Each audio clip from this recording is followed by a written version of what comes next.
আজি হুদ চাওতাল ছাত্ৰ সন্থা ওদালগুৰি জিলা সমিতিৰ উদ্যোগত আজি 2014 চনৰ যি অগ্ৰপন্থীৰ দ্বাৰা নিৰীহ চাওতালসকলক হত্যা কৰা হৈছিলে তাৰ স্মৃতিত তেখেতসকলৰ অনুষ্ঠান আমি আয়োজন কৰিছিলোঁ। আৰু এই আয়োজনত আমি হুদ চাওতাল ছাত্ৰ সন্থা আজিৰ দিনটো আমি আৱেগিক এটা দিন হিচাপে পৰিগণিত কৰিছোঁ বা আজি পালন কৰি আহিছোঁ। আৰু আমাৰ দাবী আছিলে যে অসম চৰকাৰে যি অৱস্থাত তেখেতসকলে আজিৰ তাৰিখত থাকিবলৈ দিছে, যে তেখেতসকলক হত্যা কৰা হৈছিল, তেখেতসকলৰ গৃহ হাৰা হ'ল, তেখেতসকলৰ পিতৃ হাৰা হ'ল, তেখেতসকলৰ মাতৃ হাৰা হ'ল, কিন্তু আজিৰ তাৰিখলৈকে আপুনি যদি চাব যায়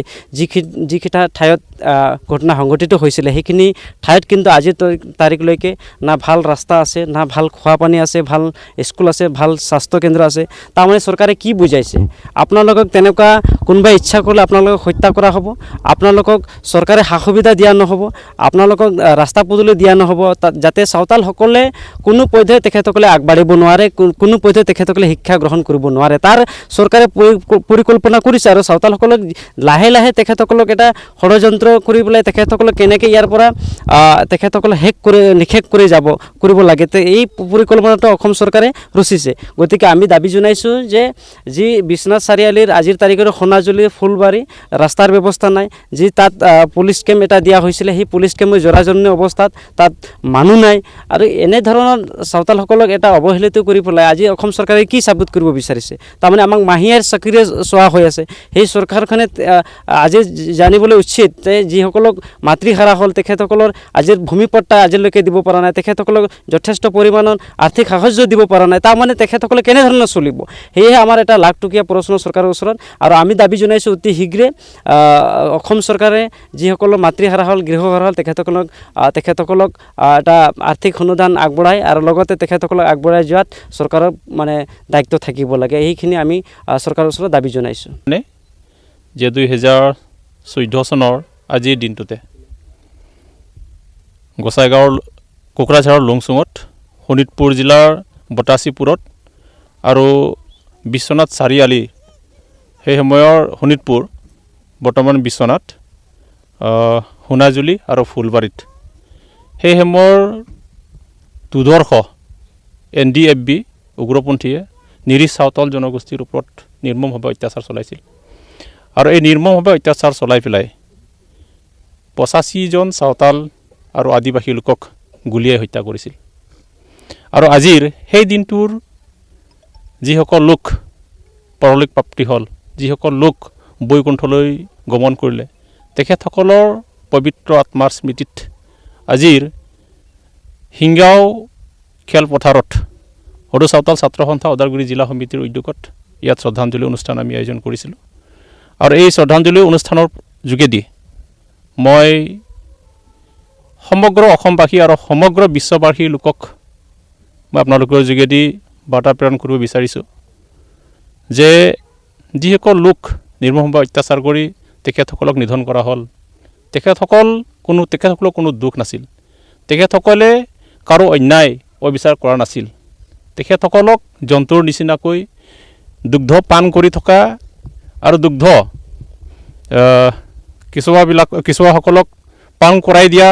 মহিলাসকলকো কিন্তু সেই তাৰিখত বাচি যোৱা নাছিলে। খুব দুখ লগা বিষয় আছিল, দুখ লগা মৰ্মান্তিক আছিলে। আমি এই বিষয়টো 2015 চনৰ পৰাই আমি খুব এই বিষয়টোলৈ মৰ্মাহিত আৰু তেতিয়াৰ পৰাই আমি শ্ৰদ্ধাঞ্জলি অনুষ্ঠান আমি পাতি আহিছোঁ। আৰু সেই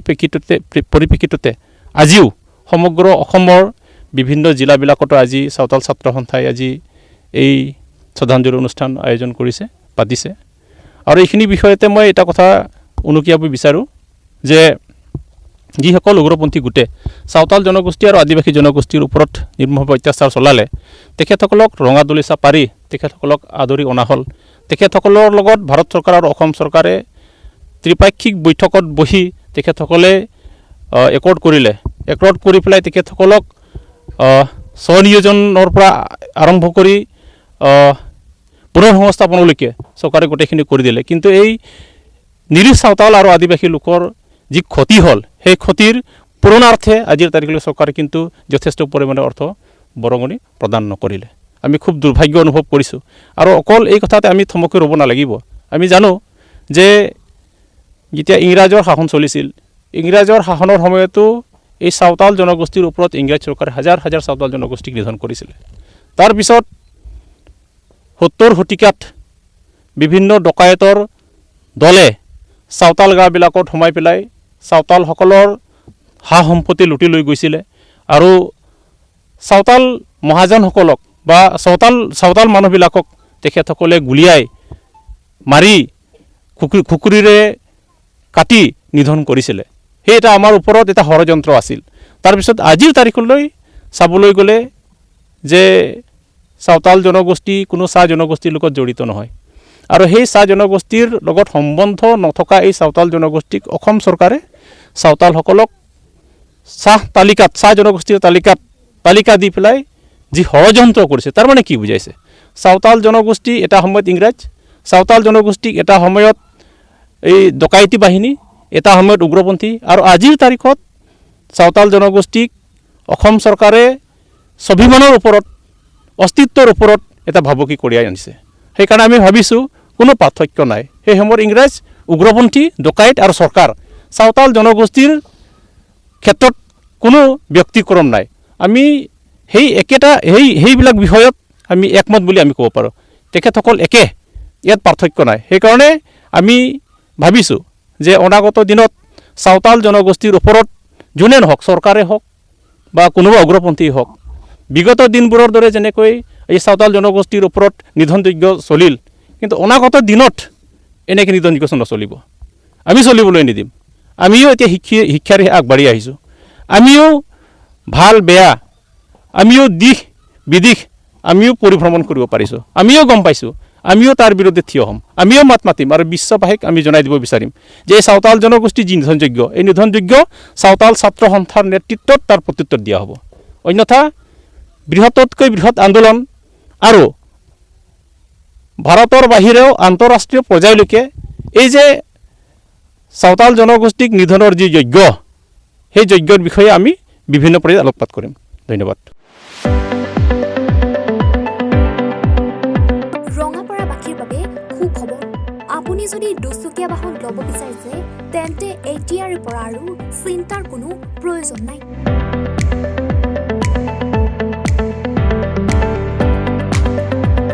আপুনিও আহিব পাৰে ডিবিপি এছ'চিয়েটৰ বাজাজ টু হুইলাৰ ডিলাৰ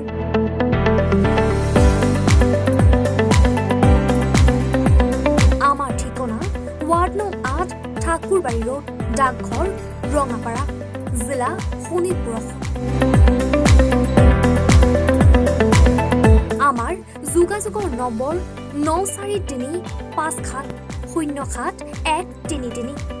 9707967285285